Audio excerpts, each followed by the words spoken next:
Hello' everyone, মই প্ৰিয়াংকী। আজি লৈ আহিছোঁ শিৱৰাত্ৰিৰ কাৰণে ৰেমেডিছ।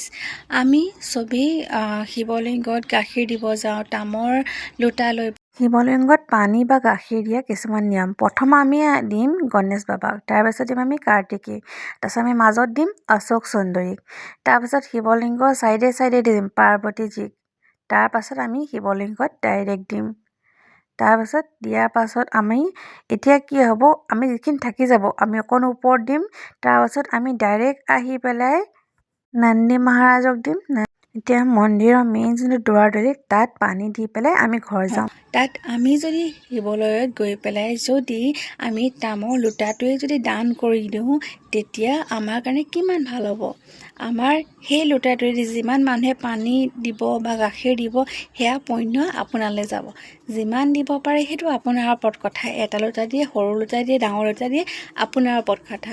এইটো কৰিলে চাব, এইটো আপুনি দেওবাৰ শিৱৰাত্ৰিৰ দিনাখনি বা সোমবাৰেও কৰিব পাৰে। কৰি চাওক আৰু ৰিজাল্ট জনাব নাপাহৰিব। যদি ভিডিঅ'টো ভাল লাগিলে শ্বেয়াৰ কৰিব, লাইক কৰিব, ফ'ল' কৰিব নাপাহৰিব।